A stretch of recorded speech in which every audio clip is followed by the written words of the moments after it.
Okay, to steal from the late, well, he's not late, but he's certainly great, Brent Musburger. I think I just killed Brent Musburger right off the top. Steal from the Insane way to start the show.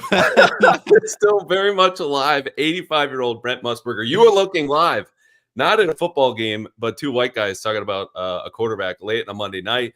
Drake Maye, this episode is all about him. Typically, we do Patriots film. Look, they lost 41-21. I don't think you want to hear how much about the Patriots can't defend wham runs when Houston's running for 54 yards and then 20 yards on a touchdown. So we're going to spend all night tonight with Derrik Klassen, the Athletic, coming back to break down Drake Maye. Because Drake Maye, I will put it in the crude, cliche grade way, Derek, that we love to do on the sports writing end. What grade does he get? I'm giving him an A-. These were the final numbers. 20 of 33, 243 yards, 3 touchdowns, 2 picks, did take 4 sacks. Considering everything around him, I think an A- was fair. I think against that defense, yeah, A-, I think is totally fair. And like, I think we'll get into all of the reasons why, but like, truthfully, I don't really think either of those interceptions were really his fault. A lot of the sacks were happening like before he even really had a chance to do a whole lot about it. I thought he looked just really good overall. And I would say like he just looked like in control. Like the moment didn't look too big. I think especially for your first game, that's important, especially because like Caleb Williams, his first 2 games didn't look like I had faith that he would figure it out, obviously, but his first 2 games, he didn't look like things were going the right way. I didn't really feel that at all for Drake Maye's first start. No, very in control. You mentioned the sacks, all of them against 4-man rushes where the offensive line pretty much just lost right away. Like these were not blitzes that fooled him, things he didn't see. So again, for the folks who are live right now, this is new for us at Pat's Interference. Typically, this is me, sometimes with a beer, talking to myself for 40 minutes, offense, defense, game balls, everything you want to know. This is all Drake Maye tonight. We are breaking down every single thing with Derrik Klassen. We will get to some mailbag questions at the end and get really into, again, the quarterback that I think everyone wanted to see. And look, as someone, and you and I talked about this last time, wanted Drake to sit, and I'm not in a rush. Just do better than the worst pass protection in the league. Update, they're up to 30th, according to True Media. Most pressure allowed. I'm not going to be the person still driving around with the bumper sticker of the losing presidential candidate 8 years ago. Like, I'm not here to belabor or say, like, I told you so. Drake looked great. I want to see Drake play football. We did, and we're going to get into that today. I want to start here, though. When you rewatched that tape, what surprised you, if anything, that you didn't realize on first look? I would say 2 small things. I want to start by saying I thought he would look good because I just thought he was a special prospect. And so the fact that he was able to look good was not all that surprising, especially because he got, 5 weeks, whereas the other guys didn't, to kind of sit and figure some stuff out, get more comfortable with the offense. I think what stood out, one, was his drop back footwork actually did look improved and looked a little bit cleaner. I remember there was one play he had where they just have a slant flat concept to the right. It was like a 2nd and long. He obviously opens going to the slant, and just the very small, careful adjustment he makes to go boom, slant, boom to the flat, and actually throw that ball, stay on rhythm. I was like, okay, he didn't really do that at North Carolina, and that was one of the big issues coming out. So I thought he looked clean in that sense, which I hoped he would when you get 5 weeks on the bench, but to actually see it was really impressive. And then he in college, he was always a guy where when the chips were down, he was willing to do something kind of stupid. And I know he threw 2 interceptions in this game, but it didn't ever felt like he did something stupid. Like even the first interception is just like, okay, he kind of overthrows it. Receiver gets a little bit pushed off his route, whatever. And then the second interception is like the most nonsense, tipped at the line, screen, whatever stupid thing ever. So like, but he didn't really make that mistake where I was like, oh, buddy, what are you doing? Like he pretty much played within himself, which I didn't expect in his first start. I really didn't. Yeah, I think doing stupid stuff when the chips are down is also just called college. Whether you're Drake Maye or Derrik Klassen or Callahan, like that's just life. I will say for me, rewatching the game, there wasn't a ton that surprised me. And again, he gets an A- for the reasons you mentioned.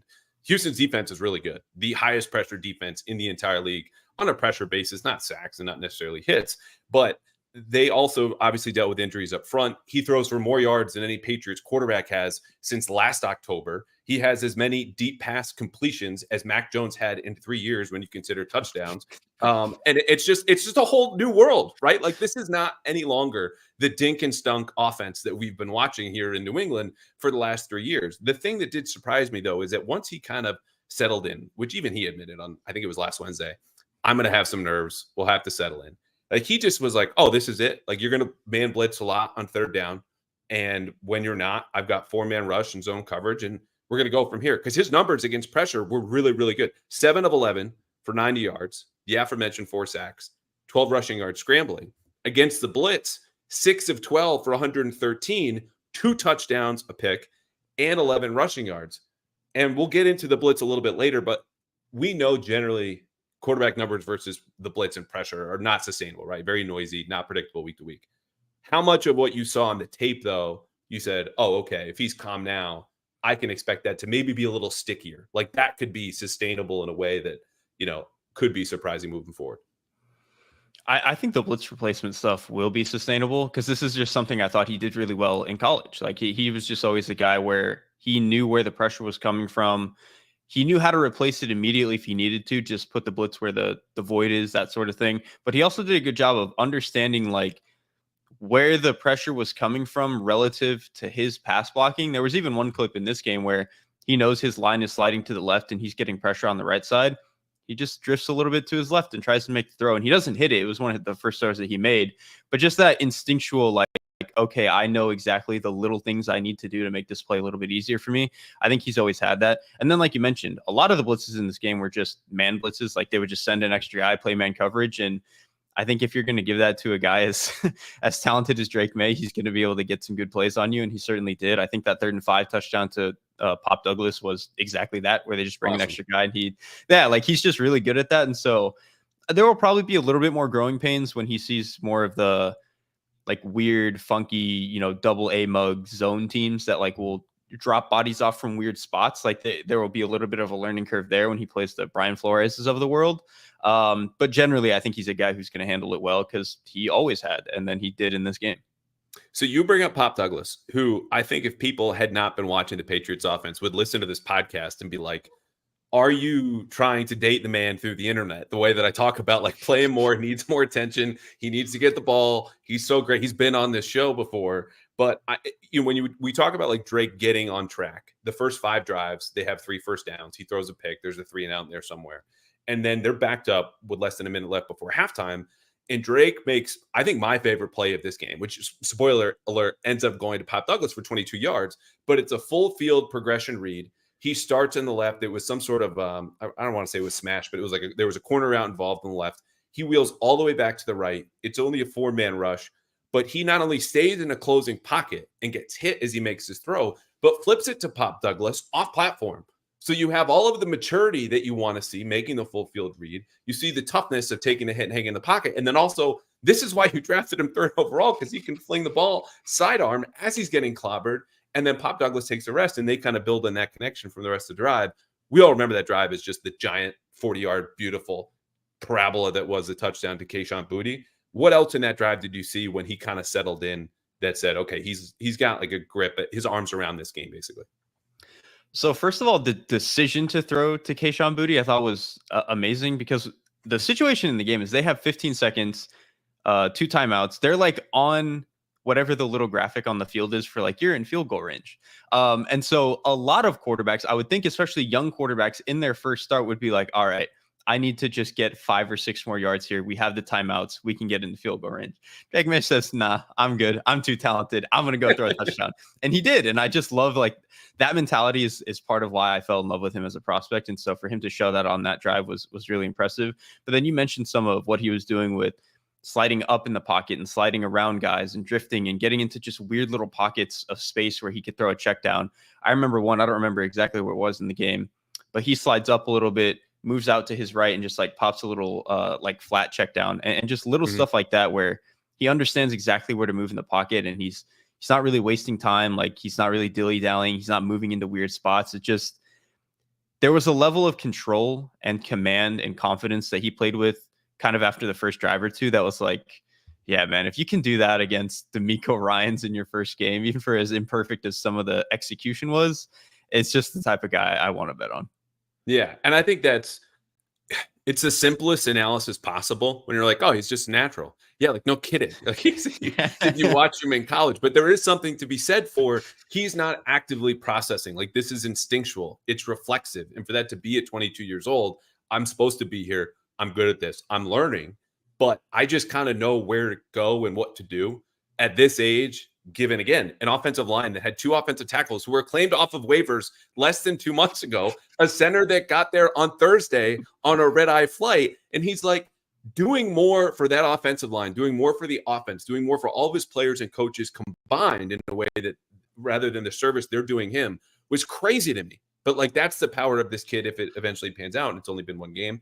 To put the roses down for a second and stop throwing him in his direction.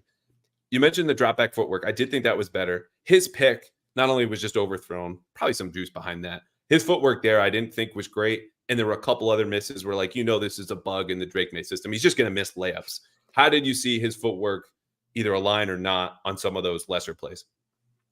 The footwork wasn't as big of an issue as I thought it was going to be coming into the game. On the pick he throws, it is a little bit of a problem. I also think because he has like such a shortened throwing motion, I think sometimes it can disrupt his accuracy. Like there's a little bit of like T-Rex going on in the way that he throws the ball sometimes. And I think that can cause some of his issues. But for the most part, I think the accuracy issues, I think because the process looked so good, I'm not that worried about the accuracy stuff, especially in his first game. I mean, again, to go back to Caleb Williams couldn't hit anybody in his first 2 passes, and now he's hitting everybody, and it's not a problem. And so I'm kind of expecting the same thing for Drake Maye. Again, he'll probably have 1 or 2 misses a game that are frustrating because he can get a little bit antsy and like amped up, especially on some of those intermediate throws. But I don't think it's going to be too much of an issue. I also think on that interception where he overthrows, I think it is Pop Douglas a little bit.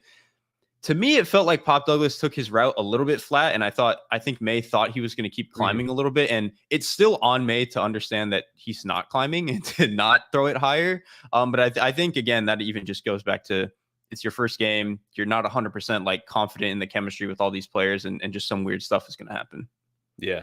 I can excuse that to a degree. It also looked like Pop needed to climb a ladder in addition to just further downfield. Right. I mean, he's what, 5'7"? But I will completely excuse the other pick, which happened in the third quarter and just gets tipped and swinged. And like, I don't know, you spend enough time on X or Twitter in an unhealthy amount, which is my life, particularly in season. And you're going to find people who want to put that on him. I'm not going to do it. Like that's not whatsoever. Insane defensive play.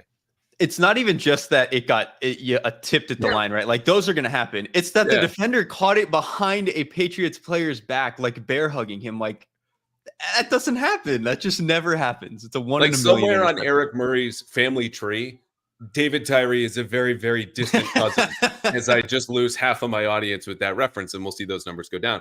I also want to get into the plan though, because part of the reason I wanted to wait is I just thought the Patriots needed to figure out what they had and how they were going to operate. It's a new coaching staff, new play caller, basically. You're shuffling in and out of personnel, all the injuries, offensive line stuff. Like figure out where the biggest holes are in the hull of the ship, then plug them, then bring the kid on to captain that ship. But before we get there, you mentioned Caleb Williams could not complete anything in his first couple of games. That has been my start on Prize Picks here, where we do a segment every single week, and I give you picks for Prize Picks of the week. I'm not going to give out my record, but I just want to tell the folks this. If you want to watch the Patriots and they lose, you can still win at home by playing Prize Picks with as few as 4 correct picks. Meaning, when you go to prizepicks.com and you see these player stat projections, all you got to do is pick more or less. Drake Maye is going to be on there every single week. If you think he's going to throw for more than, let's say, 170 yards, click more. If you think Ramondre Stevenson will have less than 100 yards, you can pick less or whatever you want to do, because if you sign up today, you can get $50 instantly when you play $5. You don't even need to win. You get the $50 bonus, win or lose. It's guaranteed. This is the best way to win real money this football season. Which players go off, which ones aren't, I don't know. But you can make your picks in less than 60 seconds and turn your sports opinions, your takes, your fantasy players into real money all season long. Download the app today. Use code CLNS and get $50 instantly after you play your first $5 lineup. Prize Picks, run your game. Okay, Alex Van Pelt, probably not playing Prize Picks, but Alex Van Pelt, I think he called a good game for Drake Maye. Again, they could not run the ball. Antonio Gibson, 13 carries, 19 yards, 33 yards after contact. Like, how do you support a rookie quarterback when you can't run the ball and you identify as a run first offense? Run they being the way they identify. But like looking at that and understanding how they went more play action heavy early, they had a 62% success rate when passing on first down. That says, I know the looks I'm going to get. I'm going to put you in a good spot. And Drake delivered. I think there are outlines of an offense here that can work around Drake Maye, separate from, we obviously love what we saw from him I agree. I actually thought they did a better job than I would have anticipated. Again, if they could run the ball a little bit better, that would make this a lot easier. And if you could stay in those down end distances that you want and protect the rookie quarterback, it's kind of impressive again that he looked so good despite being in so many like third and longs and a lot of second and longs and stuff like that. But I actually did think they did a good job of like specifically getting Pop Douglas moving across the formation and like letting him run a lot of his crossing routes that he's really good at, because he's just not a guy who's going to like win one-on-one and like on a curl route, like body somebody out at the catch point. Like that's just not the type of player he is. So I thought they did a good job getting their most explosive passer or their most explosive pass catching option unlocked in that sense. I still would like I would like to see them find some way to attack the middle of the field a little bit better. Whether that's trying to get the ball more to Hunter Henry. Like it's obviously, again, going to be hard to Pop Douglas because he's not very big.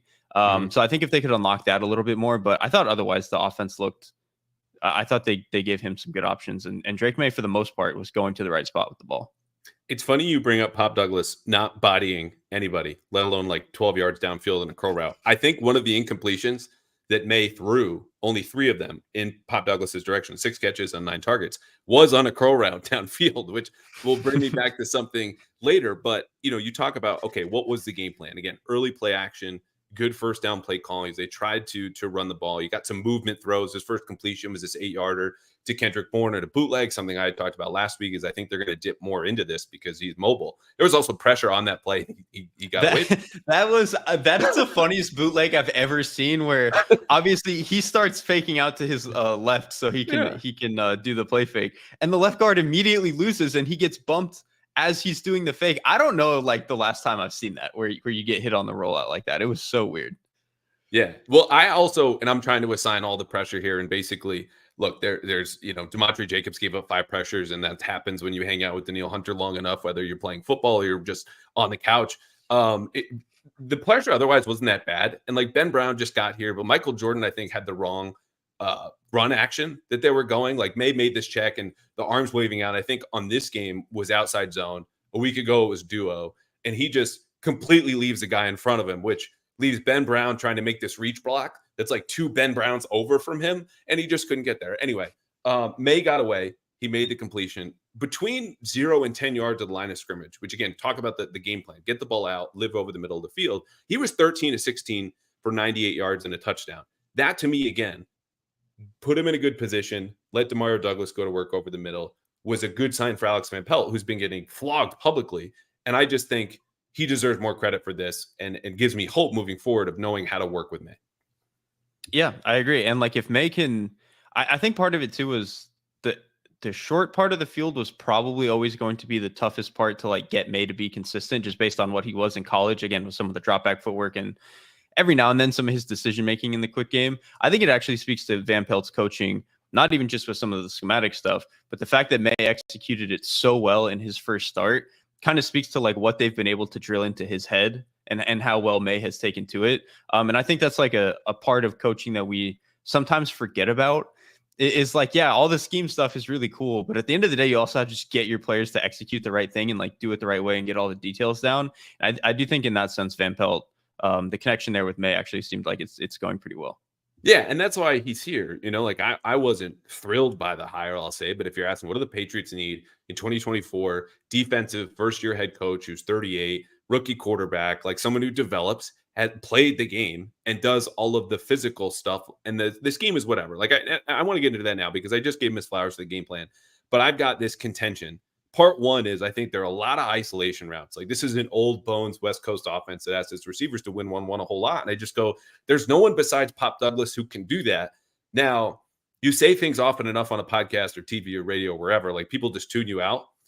Should I get ahead of that in your view, watching this offense? Do they need a little bit more motion, switch releases, motion into stacks, bunches of those things? Because I think they're going to need that just given the receivers they had, as good as Maye was, even against man-to-man coverage when the numbers are here somewhere. I think he was over 50%. But as far as that contention, like less isolation, more helping each other out. It's like a double-edged sword where I think a lot of the motion stuff and getting into some of these like bunch and stack formations and stuff, it can obviously just by alignment and like by friction, you can get some guys open like pretty easily and give the quarterback some easy throws and take the ease off of, again, skill players who are not very good at just winning one-on-one and beating guys.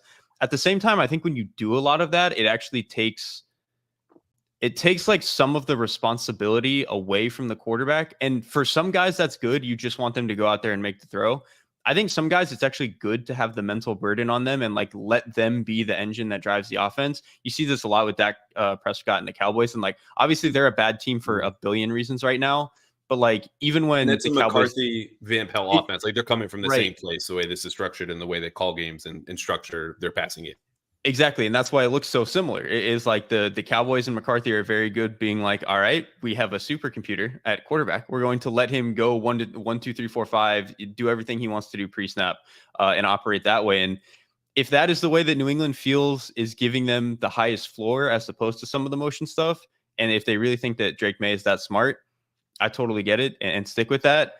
But the receiving core probably is so in dire need of help that some of the motion stuff, some of getting into stacks, just asking May to make throws and hoping that you can scheme it open. At least a little bit more of that would probably be nice. Yeah. So what else would you do? And I want to give proper flowers to, again, Pop Douglas had 92 receiving yards. This is the saddest stat that come out of Sunday. Otherwise, a very good day for the Patriots. That's the most by a Patriots pass catcher since Christmas Eve, 2022. So with that as a backdrop, statistically, like aside from the stuff we just hit on, what, if anything, are you doing personnel wise or schematically or formationally with May now that he's at the controls of an offense that should look much different than what we have with Jacoby Brissett? Yeah, again, I think some of his best throws coming out of college were throwing like dig routes and seam routes just over the middle of the field. And again, I don't know necessarily, I don't know if I have the answers how to get there with this personnel group, but I do think that those are a lot of the best throws that he made. Trying to throw that like intermediate middle of the field. So if they can try to chip away at unlocking that over the next few weeks, whether it is in heavier personnel, some of their 12, like getting into 12 personnel under center, or if they just want to spread it out and go gun that way, to me, it doesn't really matter, but just unlocking that part of the field, I think is important. I'm also surprised they didn't use him at all as a designed runner really in this game. Yeah. Not that he has to be a guy who gets 10 carries or anything a game, but I was surprised they didn't really sprinkle it in. Maybe just they figured he was taking enough hits back there already, and the game started to get out of hand. But I do think, I also expect that to be something they start to sprinkle in a little bit, especially if the rushing offense without him is going to continue to struggle. Well, and that hits on something too that fundamentally is changing, not even on purpose, but just the dynamic of putting him at quarterback. Like, plays are now not dead, Derek, when the receivers are covered. They have a plan B. The plan B looks great. It looks like him scrambling for 11 yards. It looks like him extending a play, finding Hunter Henry, and then that goes for 30 yards. And so these second reaction plays that are like, has all the media attention and fans' attention about what the quarterback position means now, just like everyone in their driveway is shooting like Steph Curry and bouncing back from 40 yards. You want to look like Patrick Mahomes and all Josh Allen and all these quarterbacks. Like, the Patriots have a little bit of that now. They can cook when the burner doesn't go on immediately right away. And so I think that too is something that will be a balance when you think about, okay, what does Drake Maye look like in the next 2 to 3 games? What can I predict? I think there will be, okay, I got not away with this, but I had a lot of success. He averaged 8.5 yards per play when he extended a play. That works. I'm curious how much they might want to rein him in, understanding he could get clobbered more than he did against Houston. And then there's a fine line, especially when you're a rookie, from playing a little bit more backyard ball versus what's with the design of the play, and sometimes just giving up on it. I think he actually did a really good job of giving up on plays at certain points in this game, or not even giving up, but like in certain, like he straddled the line of knowing when to give up and knowing when to just like, okay, I need to go and make a play. Like literally his first pass attempt, they run like a bench concept. So they're running like, it's like a little 5-6 yard out, and then they have the deep corner over it. He pretty much throws the ball out of bounds. And I don't think that's a miss. I think that's him immediately realizing, okay, this is not open. I'm just going to leave it out of bounds. If I throw it a little bit short, my guy has a chance on it. Cool. CJ Stroud, who is an obviously good quarterback, literally did the same thing later in the game. And so like that to me, like that's how I'm trying to let people know this is not cope. Like a very good quarterback literally made the same throw later in the game. And so I thought that was impressive.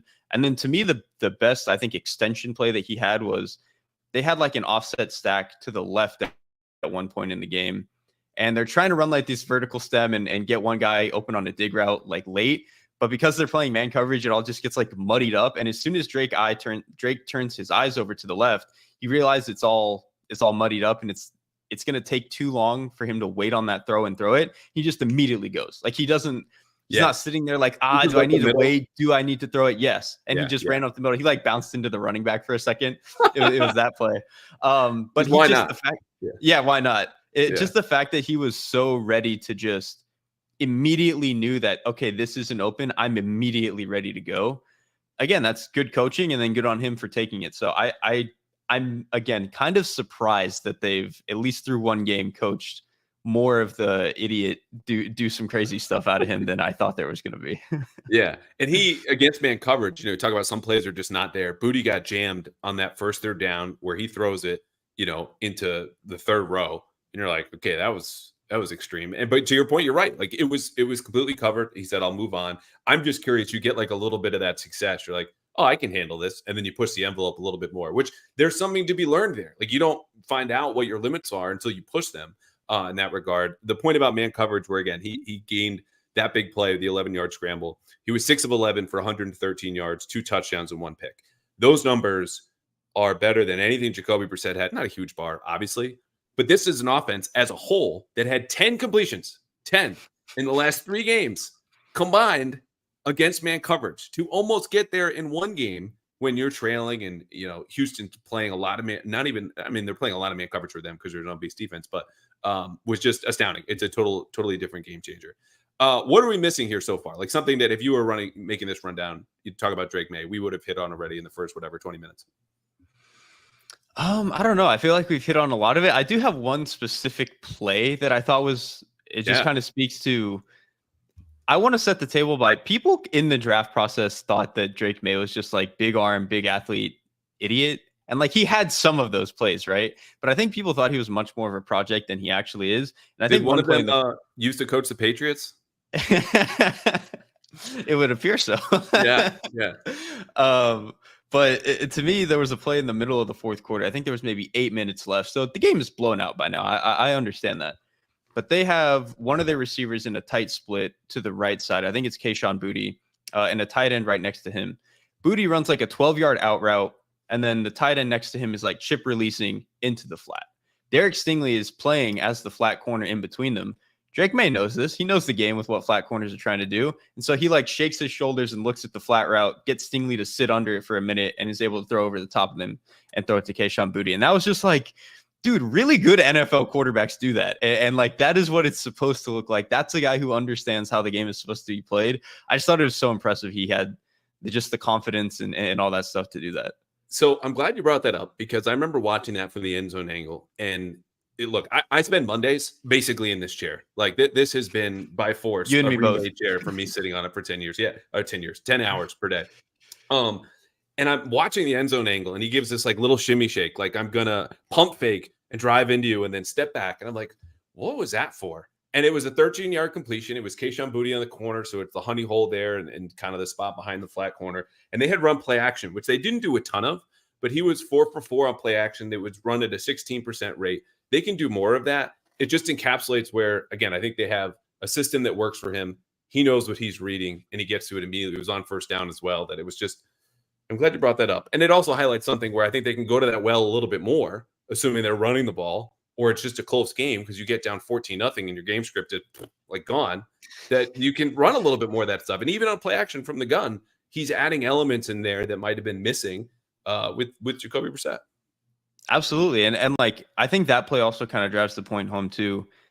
He kind of beat the Texans defense. Like there was at least one clip where you could say he beat them in like every way, where he had like the blitz replacement against man, where he just hits Pop Douglas over the middle. He has the deep ball to Kayshon Boutte that we already talked about. He's beating cover 2 here in this instance, and like understanding how to move guys with his eyes. All of the plays that he was able to make as a scrambler, some of the stuff that he was able to move around a little bit in the pocket, stay patient, find his check down. Like he just, almost every way you could beat a defense, he did it at least like once, which again, you're going to have to do it more than once, as your career goes on and stuff like that. And as the team gets better, but just the fact that he like checked so many boxes in just one game, I was like, it's what you want it to look like. Yeah. Okay. Now I want to think about this from a defensive perspective, because they're going to run into Jacksonville in London, and I don't know, like London might reject Pat's Jags like a bad organ transplant. But generally speaking, defense will look at this and go, okay, man coverage, he's looking for Demario Douglas. maybe we double him, because he saw Douglas did 7 targets in critical situations, meaning 2-minute drill, third down, or in the red area.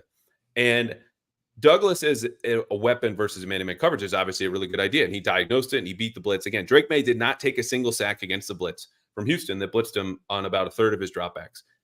And then we want to contain him because these scrambles hurt Houston. 38 rushing yards, most that they gave up to anyone wearing, well, basically just red and white, but usually a little bit of blue there.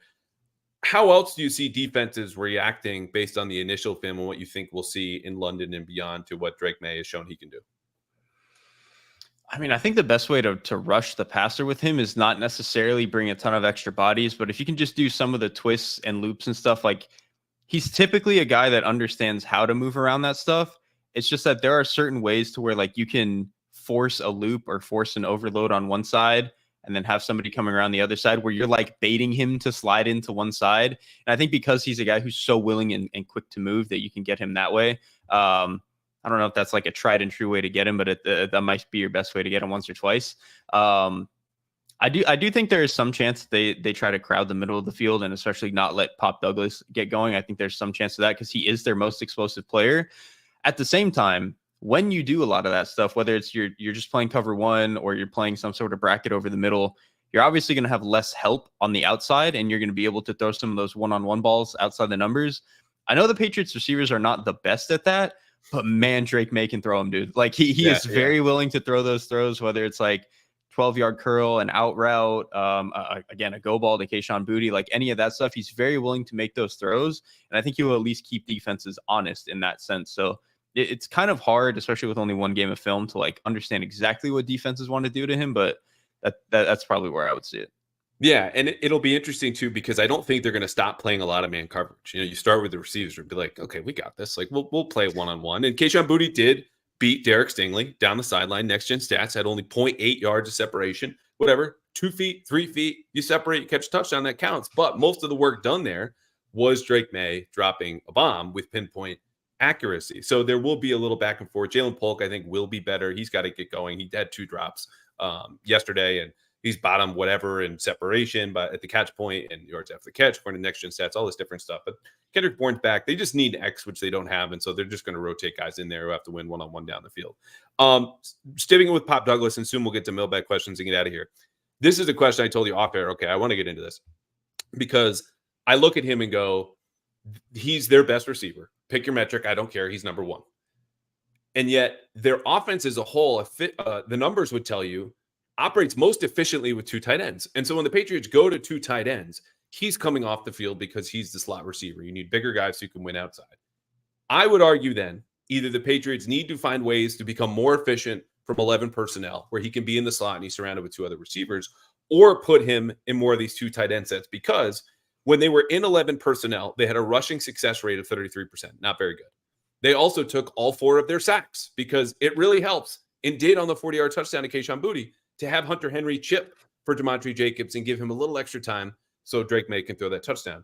Which of those 2, putting Pop Douglas as an outside receiver in 12 personnel, or believing somehow you can manufacture more efficiency from 11, would you turn to if you were Alex Van Pelt? I think it's trying to find some way to be more efficient out of 11 personnel, and I don't necessarily know what the answer is there. But I think if you go to 12 personnel and you have one of your only 2 receivers be a guy who typically doesn't play outside, which is kind of already a problem to begin with, and then just doesn't have the build to really win outside, like. And I'll fully admit this. I am like anti small receiver. Like even like people love like Tank Dell. I'm like, he's okay. Like he just like there are certain limitations. You don't love Tank Dell on Sunday? CJ Stroud left Tank Dell. Yeah, that's true. Yeah.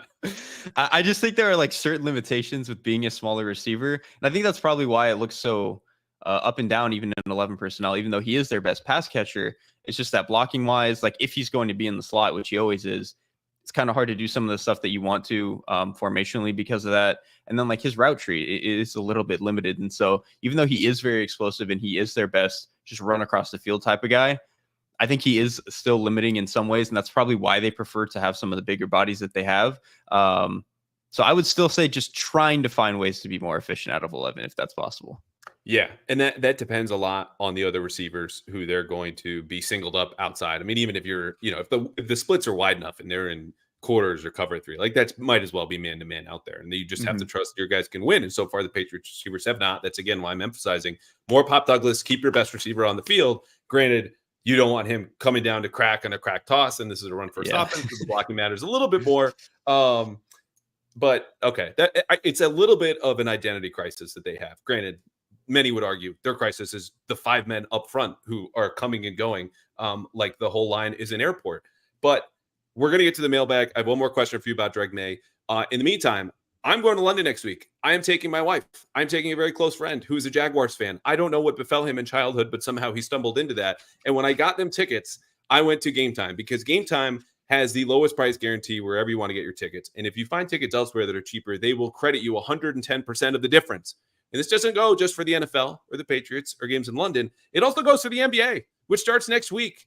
I was fortunate enough to cover the Celtics finals run. I think they're going back. So if you want to go to a Celtics game, potentially in a back-to-back campaign, go to Game Time where you can find tickets for every single Celtics game, all games across the NBA. There's nothing like the last 2 minutes of a basketball game, everyone screaming on their feet, and especially when your team has a chance to win. So go do that now. Treat yourself with Game Time picks where it filters out all the fluff, only incredible deals, great seats, so you don't have to waste time searching through thousands and thousands of tickets and comparing and all those pesky feeds.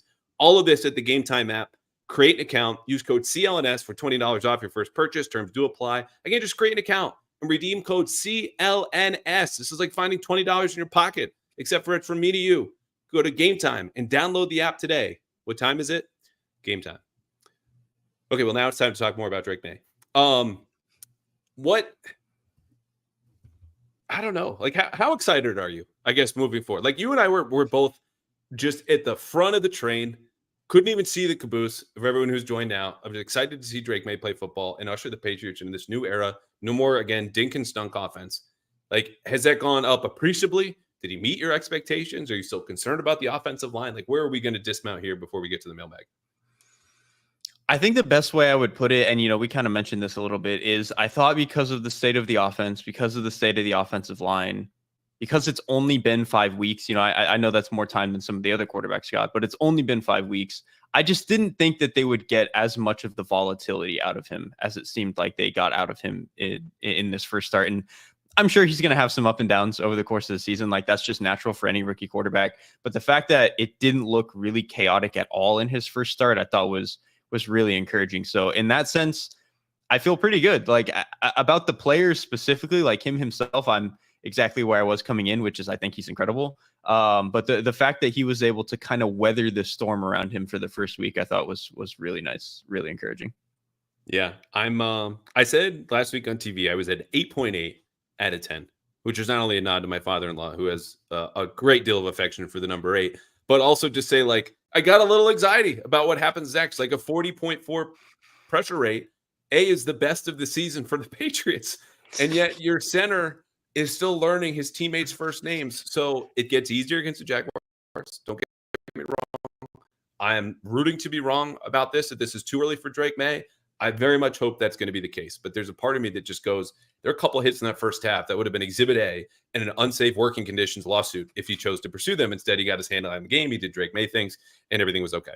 All right, on to the mailbag, and then we'll get out of here. Carlos, longtime listener, he wants to know, do you guys believe that Drake Maye elevated receivers like Pop Douglas and Kayshon Boutte, or have they been held back by poor quarterback play? Basically, how much credit do you give to Drake for how well they played versus how well they played on themselves? How much credit do they get? I mean, I think they kind of just were who they were. Like Pop Douglas obviously was really explosive in certain senses, and I think the fact that he was able to get off the line on that 3rd and 5 touchdown, I thought was really impressive. But there were a couple of routes where he did get bullied and got pushed off his spot a little bit, and he's always been that way. It's just that Maye did a really good job of, in those moments where he could find him, getting him the ball and getting some explosive plays that way. Kayshon Boutte, kind of the same thing. Like, I think he has always had this kind of potential to be able to stretch the field. And even on that play, he doesn't really get that much separation. Drake Maye just puts it in the exact right spot. And he's probably not going to do that every single time. But the fact that Maye could do that, I think, was certainly an elevation from what they were getting previously. It's like, I think Brissett has always been a guy who, when the conditions around him are helpful, he can like really let the offense be what it needs to be. Like if you have the 12th best offense, he can make you the 12th best offense by being out there. But if you're the 30th best offense, he's not going to make you any better than that. And whereas I think Drake Maye, because of some of the scrambling, because of some of the arm talent, kind of gives you a little bit more of that boost. Yeah, I've equated this many times before in this podcast of like, okay, a quarterback with his abilities to extend plays is like having an NBA player who can create his own shot with 5 seconds left on the clock. Like you ran your set, horns went to shit, and no one's open in the corner, and you're just screwed. Like someone's got to chuck it up. He can make those shots. That's what you need in the modern league and separates good quarterbacks, or certainly slightly below average like Jacoby Brissett from the good ones. They do elevate in the way. I will say, Pop Douglas was unlocked in a way that Bill O'Brien did not unlock him. Mac Jones, Bailey Zappi, Alex Van Pelt through 5 weeks did not unlock him. I think that was just Drake Maye picking the right matchup over and over again. That's always been there. But Kayshon Boutte had that ball put in the absolute perfect place downfield. It's not to knock Kayshon, who got open enough, but no one would have been disappointed had Drake missed this 40-yard throw right before the half. So because it was pretty tight coverage. Speaking of making throws, Kurt asks, Drake made some throws under pressure that were athletic and not structurally sound in his point of view. At what point are the coaches okay with this natural talent taking over and doing what comes natural to him versus traditional quarterback mechanics? I'm going to guess, Derek, you don't care very much about that. I don't care at all. Go watch CJ Stroud. Go watch Jordan Love. Go watch almost all of the best quarterbacks. Like they are I think the best way to play quarterback right now is when you can be fundamentally sound and when you can play with a good base, all that stuff, you do it. And a lot of the best quarterbacks are that way. Like obviously Dak Prescott, and like even if you just watch CJ Stroud, when he has a chance to be clean and in structure, he's as pretty a thrower as anybody. But when he has to go find a weird throwing angle and jump off his back foot or like submarine a ball somehow to get it out, he knows how to do it, and he's very confident in his ability to do so. I think Drake Maye has that like athletic ability, that bounciness, that like loose type of arm angle to be able to do all that stuff. So he'll probably have some misses because he's doing that. Like I remember Lamar Jackson's rookie year, he kept trying to sidearm and people were like, what is he doing? He's missing some throws. I'm like, trust. Like he is a guy who knows what he's doing and he'll figure this out. And he's one of the coolest guys at doing that now. So I think that's kind of the path for Drake Maye as well. Isn't that their phrase anyway? Big trust. Yes. no second T. Yeah. Just trust straight up. Yeah. I think it's just, you mentioned submarine, and that got me thinking about like Chad Bradford and these old Red Sox relievers who would throw sidearm baseball in the brain. But look, if the ball gets there and it's accurate, and you don't need Tommy John surgery to be extreme for a minute and still stick with baseball, that's fine. Like that is the modern position. And wouldn't you rather have that arm slot unlocked or those abilities? Like, do you think Peyton Manning would turn down that chance to throw the ball like that if he knew he could get there on time? No, it's new. So there's a time to say, oh, is this consistent? Is it sustainable? Is it even healthy? Answer is yes. But you need to see it first. We saw from Drake Maye in college, it's kind of like the new prototype for the quarterback. All right, a couple more. Well, this is not Drake Maye, but we'll sneak it in here. Lawrence goes, besides offensive tackle, center, and receiver, do the Patriots need more help on the defensive side of the ball? I think at corner. I think corner and probably still a little bit up front, but I think Belichick got away with less than ideal or like very specific cornerback talent for a very long time in this defense. Like just deploying guys in the exact right way. And he was able to make it work. Obviously, I think Christian Gonzalez is good. But even in this last game, having a guy like him getting stuck trailing Stephon Diggs, like that's the exact type of receiver he's just not built to handle. And that's going to happen, right? Like Richard Sherman was a Hall of Fame cornerback. That is also not the type of receiver that he was very good at handling all the time. And so like that's just going to happen. And so I think if they could get a little bit more help in the secondary and then have a linebacking core that wasn't only good at hitting guards, I think would be good. Like, again, Belichick was so good at putting the defense and calling it in such a way that those niche skill sets could kind of work out and you could be better than the sum of your parts. And this is no knock on Gerard Mayo, but he's just not been able to do that through 5-6 weeks. And it's a really hard thing to do. Again, it's hard to beat Bill Belichick. But I think the talent is probably going to have to get a little bit better on that side of the ball. Yeah. The talent does have to get better. I'll say this. I, again, spent all day going over the film. It wasn't just Drake Maye. You can read and find clips and GIFs and stats and breakdowns of everything that happened and went wrong on defense. Tomorrow morning in the Boston Herald, it's up at 7 a.m. And the name you're going to see a couple of times is Raekwon McMillan, who just flatly has not been good enough the last 4 weeks, trying to replace Juwan Belly, who is that big thumping linebacker. Like, I'm just going to come in as a missile. I don't know how this is going to look after it's done, but I know you are going to be in the wrong end of what's about to happen. And that's good enough when you're a big thumping linebacker. McMillan got washed out on the 20-yard touchdown run that Joe Mixon had late. He got washed out on the longest run of the game, 59 yards. And the Texans were just running wham. So they said, hey, Davon Godchaux is the only problem we have here up front blocking. We're going to not block him initially and have a tight end come over from the side and pop him. And then once he's neutralized, we're off to the races because McMillan's not big enough. And we handled on the edge where Keon White gave up an edge on that first run that went for 59 yards. And then Anthony Jennings gets spun around and all these different things. So the point is, it is a personnel problem. And that's unfortunate because you can't really do anything about it. And they just kind of have to ride this out. But lucky for them, their schedule gets much easier the rest of the way. Circling back to AVP, Jordan wants to know, what grade would you give AVP for yesterday's play calling, specifically for helping Drake Maye in his first start? I mean, like a solid B or B plus. I think given like the personnel deficiencies, he kind of did the best that he could. And especially too, like, you mentioned they only ran like 4 or 5 play action plays. Part of that too is just not only were they not running the ball well, which, you can maybe say he should design that a little bit better, but I don't know. I think if they just had the backs that they wanted and the offensive line that they wanted, it wouldn't be as much of an issue. But they were also just down on the scoreboard. And so it's hard to do a lot of your run pass conflict stuff when you're down 2 scores. It's not very convincing that you're going to run the ball very much. You want to run? Cool. Please keep it up. Fine. Yeah, drain the clock when you're down 2 scores and you're probably not going to score anyway. That's totally fine with us. So I think that was really more of the constraint on him than like him having any issues as a play caller. Yeah, and my issue with the lack of play action in the first 5 weeks was that, okay, this whole system is designed on running the ball and generating explosive plays off of play action. And I get you can't protect, but at some point, where are the explosive plays coming from? Well, with Jacoby Brissett, it was play action or bust. He completed 1 deep pass before his last 2 passes this year, where just like Houston, when the Patriots wanted to run the ball, said, oh, cool. Miami, watching Hunter Henry stay in bounds on a 25-yard completion, was like, oh, Jacoby, you want a deep completion? Cool. The clock's gone. We win. The explosive plays now are not dependent on scheme with Drake Maye.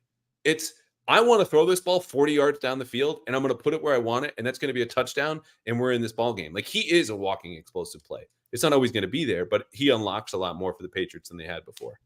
We're going to end on this one because I am a humble host. I am Pat's Nation coming after me, but he says y'all, so we're in this together. Do y'all still think it was too soon to start Drake? Crying, laughing emoji. So I actually said on the Athletic show, me and Robert kind of went back and forth on this, but so when I first saw the news that he was going to start against the Texans, I was like, that's a tough game to throw him out there for. That kind of sucks. But then I thought about it more and I was like, all right, this Patriots offensive line is not going to get any better. And it's the NFL. They're going to face a lot of good defenses kind of regardless.